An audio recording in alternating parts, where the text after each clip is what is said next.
홍명보 감독이 축구대표팀 사령탑 선임 과정에서 대한축구협회 전력강화위원회 회의에서 1순위가 아닌 2순위 추천 후보였다는 스포츠윤리센터 조사 결과가 나와 논란을 낳고 있습니다.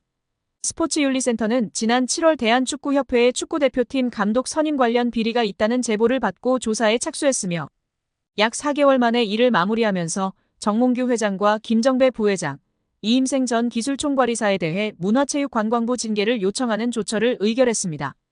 이번 스포츠윤리센터의 징계 요청 결정문에서 논란이 불거진 것은 홍 감독에 대한 전강위의 추천표였는데요. 신동욱 국민의힘 의원실을 통해 확인한 결정문에 따르면 스포츠윤리센터는 축구협회 국가대표 전강위 10차 회의에서 홍 감독이 다비드 바그너 감독에 이어 두 번째로 많은 추천을 받았습니다.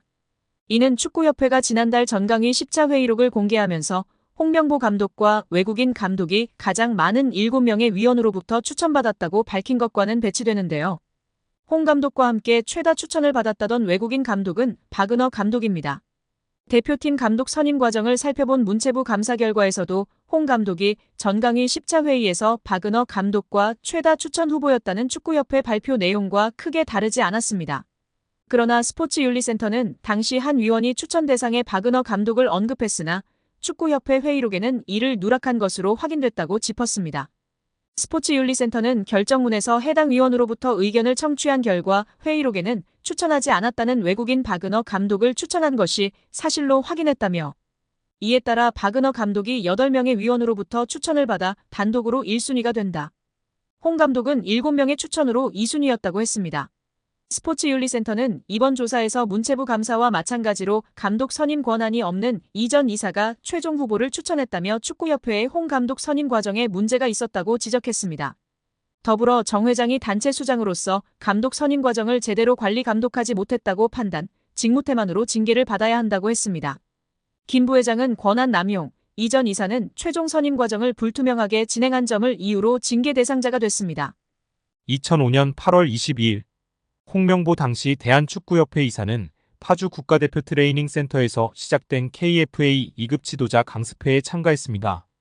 홍명보는 지도자 자격증이 없는 상태였는데요. 지도자를 할 생각이었다면 상급 지도자 자격증부터 따야 했습니다. 상급 지도자 자격증을 따면 유소년이나 초등학교 축구교실에서 지도자 생활을 할 수 있었습니다. 2급 지도자 자격증을 따려면 상급을 따고 2년이 지나야 했습니다. 하지만 홍명보에겐 예외 조항이 적용됐습니다. 협회는 국가대표팀에서 A매치 20경기 이상을 소화하거나 K리그 100경기 이상 출전한 경력자들에 한해서는 상급 지도자 자격증 없이 바로 2급 지도자 자격증을 딸 수 있게 했습니다. 2005년 9월 26일 협회는 딕 아드보카트 한국 축구 대표팀 신인 감독을 보좌할 코치 중 한 명으로 홍명보를 택했습니다. 지도자 자격증이라곤 전무했던 홍명보가 2급 지도자 자격증을 딴 지 3주 만이었습니다. 자격 논란이 불거졌습니다. 2급 지도자 자격증을 보유한 자는 중학교나 고등학교 팀만 지도할 수 있었는데요. 당시 KFA 규정에 따르면 대한축구협회 1급 지도자 자격증이나 아시아축구연맹 A급 지도자 자격증을 취득한 자만 대표팀 지도자로 일할 수 있었습니다. 협회는 당시 지휘권을 갖지 않는 보조 지도자 역할이기 때문에 홍명보 코치의 1급 자격증 취득 여부는 크게 문제될 것이 없다는 입장이었습니다. 지도자 경력이라곤 지도자 수업 3주뿐이었던 홍명보는 국가대표팀 코칭 스태프에 합류한 역사적인 사건이었습니다. 홍명보는 국가대표팀 코치를 맡은 지 1년이 채 지나지 않아 2006 독일 월드컵을 치렀습니다. 홍명보에게 국가대표팀 코치로 지도자 생활을 시작해 월드컵을 경험하는 데까지 필요했던 시간은 단 9개월이었습니다. 누군가는 평생의 꿈이 될 수 있는 월드컵을 경험하는데 홍명보는 속성 자격증 취득부터 돈으로 살 수 없는 월드컵 코치 경험까지 정말 대단합니다. 이후에도 홍명보는 탄탄대로였습니다. 홍명보는 2006 독일 월드컵 후에도 국가대표팀에 남았는데요. 홍명보는 국가대표팀 코치로 2007 아시아축구연맹 아시안컵, 2008 베이징 올림픽을 차례로 경험했습니다. 2006 독일 월드컵 16강 진출 실패, 2007 아시안컵 3위 및 음주 파문, 2008 베이징 올림픽 조별리그 탈락 등 대표팀은 실패를 거듭했지만 홍명보가 책임질 건 없었습니다. 홍명보는 2008 베이징 올림픽을 마친 후 감독 생활을 시작했습니다. 많은 축구팬들이 알고 계신 것처럼 2010 광저우 아시안게임에서 한국은 한 수 아래로 평가받았던 UAE와의 준결승전에서 연장 접전 끝에 0대1로 졌습니다. 한국은 이 대회에서 3위에 머물며 홍명보의 경질이 예상되었습니다. 그러나 놀랍게도 홍명보는 경질되지 않았습니다. 아시안게임은 금메달이 아니면 의미가 없는 게 분명했고, 지난 2002년 부산 아시안게임에서 3위를 한 박항서 감독이 경질되었던 사례가 있기에 명분은 차고도 넘쳤습니다. 그러나 협회는 홍명보를 경질하지 않았습니다. 심지어 2014년 브라질 월드컵에서는 본선 1승도 거두지 못하고 탈락했는데도 협회는 재신임을 발표했었습니다. 결국 여론의 반발이 점점 커지자 기자회견을 열어 자진 사퇴했었습니다. 결국 홍명보 감독은 10년 만에 대표팀에 돌아옴과 동시에 외국인 지도자 버금가는 대우도 받습니다.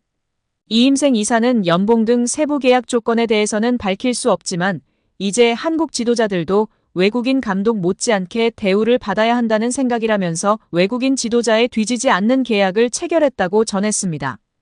홍명보 감독은 지난해 울산과 프로스포츠 최고 연봉인 10억 원의 3년 재계약을 맺은 것으로 알려졌는데 대표팀을 맡으면서 더 많은 연봉을 수령할 것으로 보입니다. 직전 클린스만 감독의 연봉은 약 30억 원, 벤투 감독은 약 19억 5천만 원의 연봉을 받았기 때문에 최소 20억 원이고 최대는 30억 원 수준으로 예상받고 있습니다.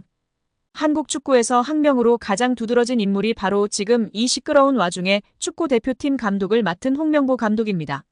박종환 감독이 대표팀을 이끌던 1995년 한국팀은 코리아컵 준결승전에서 예선에서 쉽게 승리했던 잠비아에 패했습니다. 그런데 이 경기 전날 박 감독의 억압적이고 비인격적 훈련에 불만을 품고 있던 홍명보, 황선홍 등 주전 선수들이 경기 전날 술집에서 대취할 정도로 술을 마신 사실이 언론에 보도가 돼 난리가 났습니다. 그래서 홍명보 선수 등은 징계 위기에 처했는데 이들은 그 제보자로 박 감독을 꼽았고 언젠가 안 갚음하리라 맹세했다고 합니다. 다음해 아시안컵 8강대 이란전에서 한국은 6대2로 참패하였습니다. 유례를 찾기 힘든 처참한 패배입니다. 특히 전반에 2대1로 앞서고 있었는데 휴식 시간 라커룸에서 무슨 일이 있었는지 후반에만 연속으로 5골을 먹은 것입니다. 당사자들은 부인하지만 이 사건은 축구계뿐 아니라 축구팬들도 의혹을 거두지 않고 있습니다. 박 감독은 결국 감독에서 물러났고 당시를 회상하며 자살까지도 생각했을 만큼 개인적으로도 충격이 컸다고 했습니다. 한국이 참패를 당하자 국내 언론들은 11회를 이끌고 있는 홍명보가 태업을 이끌었다. 박종환 감독을 끌어내리기 위해 선수들이 태업을 했다라는 등의 뒷말들이 나돌기는 했지만 끝내 참패 원인의 진실은 밝혀지지 않았습니다. 당시 한 언론은 홍명보 선수가 과학적이고 체계적으로 지도하는 감독을 원한다며 스파르타식 훈련을 고집하는 박종환 감독에게 노골적인 반기를 들었지만 누구보다도 체계적으로 지도했던 아나톨리 비쇼베츠 전 감독에게도 노골적인 불만을 터뜨렸다고 전했습니다. 조중현 당시 KBS 해설위원조차 홍명보가 선수로서의 본분을 망각한 것 같다. 옛날에는 감독의 그림자도 밟지 않았는데 어쩌다 이 지경이 됐는지 모르겠다고 개탄했다고 합니다. 하석주 전 전남 감독은 최근 언론 매체 오센과의 인터뷰에서 11회는 그냥 봉사단체다. 내가 회장을 맡고 있다. 라고 밝힐 뿐 특별한 이야기는 하지 않았었습니다.